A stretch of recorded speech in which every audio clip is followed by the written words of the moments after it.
एक गांव था जिसमें राधा नाम की लड़की रहती थी और उसकी एक प्यारी सी गाय थी जिसका नाम रानी था। और राधा अपनी गाय रानी से कुछ बातचीत करने लगती है। मेरी प्यारी रानी, मैं तुम्हें बहुत प्यार करती हूँ, पर मेरे भी कोई परेशानी आ गई है। मैं सोच रही हूँ कि मुझे कोई काम शुरू करना चाहिए और तुम तो मेरी सबसे प्यारी सहेली हो। और मैं सोच रही हूँ कि क्यों ना मैं तुम्हारे दूध से घी बना के गांव-गांव और शहर-शहर जाके बेचूं। हाँ मालकिन, क्यों नहीं। आप मेरा दूध बेचो और उससे आप दही भी बनाकर बेचो और उसका घी भी निकाल कर बेचो, जिससे हमारी आर्थिक स्थिति सुधर जाएगी और मुझे भी कुछ ज्यादा भोजन खाने को मिलता रहेगा। और इस प्रकार से राधा और रानी में बातचीत होती रहती है और राधा यह निर्णय लेती है कि वो रानी का दूध निकालेगी और उससे कुछ घी बनाएगी और कुछ दही जमाकर वो गांव-गांव शहर-शहर बेचेगी। और इस प्रकार से राधा रानी से बातचीत करते हुए अपने कमरे की ओर घी बनाने को चल पड़ती है।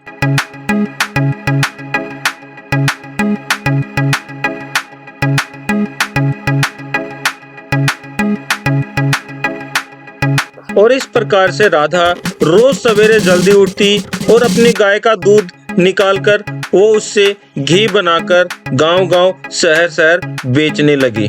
घी ले लो, ताजा ताजा घी ले लो, शुद्ध देसी गाय का घी ले लो। आओ भैया, आओ भाभी, सभी आओ और ताजा ताजा घी ले लो। बहुत ही अच्छा वाला घी है, बिल्कुल देसी घी है। जल्दी जल्दी आओ। और राधा देखो अच्छा अच्छा घी लेके आई है। बहुत दिनों के बाद राधा आई है। अच्छा वाला घी ले लो, देसी घी ले लो।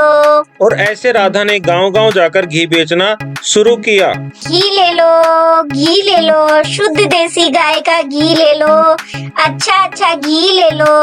आओ भैया, आओ भाभी, जल्दी जल्दी आओ। राधा घी लेके आई है, अच्छा वाला घी ले लो, शुद्ध गाय का घी ले लो। अरे विमला मौसी, कैसी हो आप? ये देखो मैं शुद्ध देसी गाय का घी लाई हूँ। घी ले लो, एक बार आप चख के तो देखो। ये मेरी प्यारी रानी का घी है। इसे मैंने अपने घर में तैयार किया है। कोई बाजार से कुछ मिलावट का सामान कुछ नहीं डाला है, मैंने अपने हाथों से तैयार किया है। मौसी, एक बार आप घी लेके तो देखो। बच्चे बिल्कुल से खुश हो जाएंगे। उन्हें मीठे मीठे लड्डू बना के दीजिएगा आप। अरे राधा, घी तो मैं जरूर लूंगी, पर पहले ये तो बता, घी बिल्कुल शुद्ध तो है ना? कोई मिलावट तो नहीं है? और इस प्रकार से राधा गीता मौसी को घी देने को समझाती है और गीता मौसी उसका घी लेने को तैयार होती है और राधा उसको 1 किलो घी तौल कर देती है और घी देकर वो वहां से चल पड़ती है। घी ले लो, शुद्ध देसी गाय का घी ले लो। आओ भैया, आओ दीदी, एक बार तो घी लेके देखो। बहुत ही ताजा अच्छा घी है, देसी घी है। एक बार लेके तो देखो। अरे राधा, यहाँ कैसे तुम? और तुम्हारे हाथ में ये क्या है? क्या लेके घूम रही हो और क्या बेच रही हो? डॉक्टर दीदी नमस्ते, मैं घी लाई हूँ और ये घी मैंने अपने घर में खुद तैयार किया है अपने हाथों से और बिल्कुल शुद्ध और ताजा घी है। क्या आप घी खरीदोगी? घी अच्छा तो है ना? और क्या भाव लगाओगी? जरा बताओ तो सही। और गीता चुप चुप कर राधा और डॉक्टर दीदी की बात सुन रही थी और उनकी बातों को देखकर उसके दिमाग में एक ख्याल आता है और वो भी कुछ करने को सोचने लगती है। हाँ डॉक्टर दीदी, बिल्कुल शुद्ध देसी घी है और 500 रुपए किलो है। बताओ तो सही कितना दूं? अच्छा राधा, ठीक है, चल 2 किलो घी मुझको भी दे दे। और फिर राधा डॉक्टर दीदी को तराजू से घी तोलकर 2 किलो घी देने लगती है और डॉक्टर दीदी अपने पतीले में उस घी को लेती है और राधा डॉक्टर दीदी को घी देकर आगे निकल पड़ती है। और गीता राधा की बात सुनकर फटाफट अपने घर की ओर आती है और अपने घर पर आकर अपनी गाय से कुछ बोलने लगती है। अरे चांदनी, नंदनी, कल से हम भी दूध बेचना स्टार्ट करेंगे और कल से तुम खूब सारा हरा हरा घास खाना और खूब सारा दूध देना। हाँ हाँ मालकिन, क्यों नहीं। अगर आप मुझे अच्छा अच्छा भोजन खाने को दोगे तो मैं खूब सारा दूध भी दूंगी और खूब मीठा दूध आपको दूंगी। और इस प्रकार से गीता भी डिसाइड करती है कि वो भी अपनी गाय का दूध निकालेगी, उससे घी तैयार करेगी और वो भी राधा की तरह गांव-गांव, गली-गली और शहर-शहर जाकर बेचेगी और राधा से ज्यादा वो पैसा कमाएगी। और अगले दिन गीता भी घी लेकर बेचने को निकल पड़ती है। घी ले लो, शुद्ध ताजा गाय का घी ले लो। आओ भैया, आओ भाभी, एक बार तो आके देखो। और गाय का शुद्ध देसी घी है, बहुत ही अच्छा, मीठा और स्वादिष्ट घी है। एक बार आके तो देखो।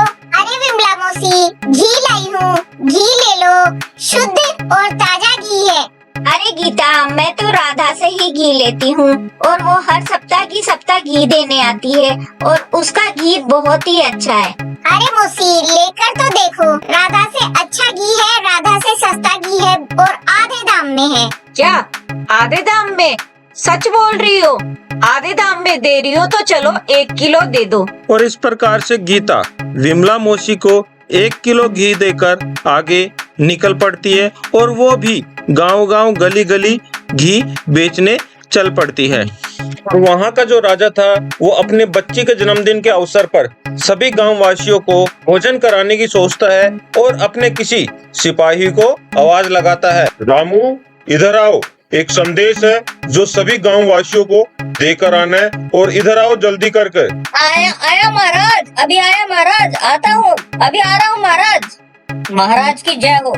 महाराज, आपने मुझे बुलाया, बताइए क्या संदेश है। अरे रामू, हमारी राजकुमारी का जन्मदिन है और हम इस अवसर पर सोच रहे हैं सभी गांव वासियों को अच्छा भोजन कराएं। तुम अभी राधा के पास जाओ और उससे कहो कि महाराज ने 10 किलो शुद्ध देसी घी मंगवाया है, जिससे वो अपने बच्चे के जन्मदिन पर सारे गांव वासियों के लिए लड्डू बनवाने वाले हैं। और महाराज के निमंत्रण की बात सुनकर रामू उनसे कुछ कहने लगता है।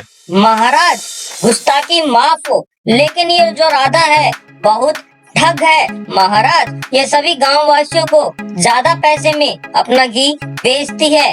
महाराज, गीता का घी बिल्कुल शुद्ध है और वो राधा से आधे दाम में सभी को अपना घी बेचती है और बहुत स्वादिष्ट घी वो बनाती है। क्यों ना मैं गीता से घी लेकर आऊं? हाँ भाई हाँ, तुम राधा से घी लाओ या फिर गीता से घी लेकर आओ। हमें तो हमारी राजकुमारी के जन्मदिन के अवसर पर शुद्ध देसी घी की मिठाइयाँ बनवानी है ताकि सभी गाँव वासी पेट भरकर खा सकें। जी महाराज, मैं शुद्ध देसी घी लेकर आता हूँ और राधा से आधे दाम में मैं गीता से अभी 10 किलो घी लेकर आता हूँ और बिल्कुल शुद्ध देसी घी मैं अभी तुरंत लेकर आता हूँ। और इस प्रकार रामू महाराज से आज्ञा लेकर गीता से घी लेने के लिए निकल पड़ता है और गीता उसको रास्ते में ही मिल जाती है। घी ले लो, शुद्ध ताजा गाय का घी ले लो। आओ भैया, आओ भाभी, एक बार तो आके देखो, बहुत ही अच्छा, मीठा और स्वादिष्ट घी है।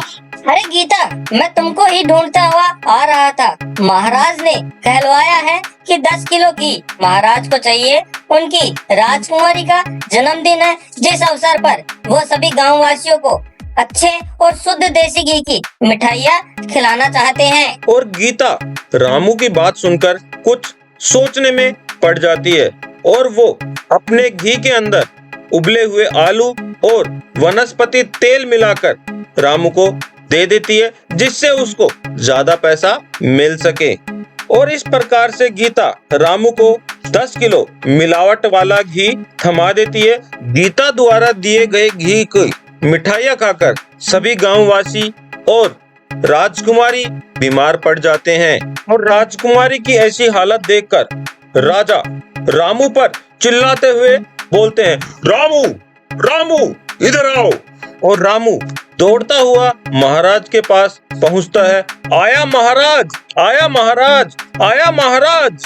अरे रामू, ये घी तुम किससे लेकर आए थे और ये घी तो बहुत ही बेकार है। इसको खाकर मेरी सारी प्रजा बीमार हो गई और यहाँ तक कि मेरी राजदुलारी, मेरी जान से प्यारी राजकुमारी भी बीमार पड़ी है। तुम जिससे घी लेकर आए थे उसको तुरंत ही मेरे राज दरबार में पेश करो और मेरे समक्ष उसको लाकर खड़ा करो। मैं उसको कठोर दंड दूंगा। जी महाराज, अभी मैं बुला कर लाता हूँ। ये घी मैं गीता से लेकर आया था। मैं अभी गीता को राज दरबार में बुलाकर लेकर आता हूँ। और फिर रामू गीता को लेकर राजमहल पहुंचता है और राजा के समक्ष जाकर गीता बोलने लगती है। महाराज, मुझे माफ कर दीजिए, मुझे क्षमा कर दीजिए। मुझसे बहुत बड़ी गलती हो गई और आगे से मैं ऐसी गलती नहीं करूंगी। मैं राधा से ज्यादा पैसे कमाना चाहती थी, इसी कारण मेरे मन में लालच आ गया और मैंने मिलावट वाला घी बेचना शुरू कर दिया। अरे तुम्हारे मिलावट वाले घी से देखो मेरी सारी प्रजा बीमार पड़ गई है और यहाँ तक कि मेरी राजदुलारी भी बीमार पड़ी है। महाराज, मुझे माफ कर दीजिए। मुझे नहीं पता था कि मेरे मिलावट करने से राजकुमारी की और गांव वालों की तबीयत इतनी ज्यादा खराब हो जाएगी।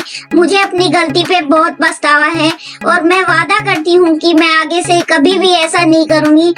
और इस प्रकार से गीता को अपनी गलती का एहसास होता है और राजन भी उसको क्षमा कर देते हैं और इस प्रकार से वो भी अब शुद्ध देसी घी बेचना प्रारंभ करती है और खुशी खुशी उस गांव में भी वो भी अच्छा पैसा कमाने लगती है। तो दोस्तों, इस कहानी से ये शिक्षा मिलती है कि यहाँ पर कोई भी किसी प्रकार का कोई भी शॉर्टकट नहीं होता। अपनी मेहनत का फल ही उस इंसान को जरूर मिलता है। मेहनत करते रहिए और फल आपको अवश्य मिलेगा।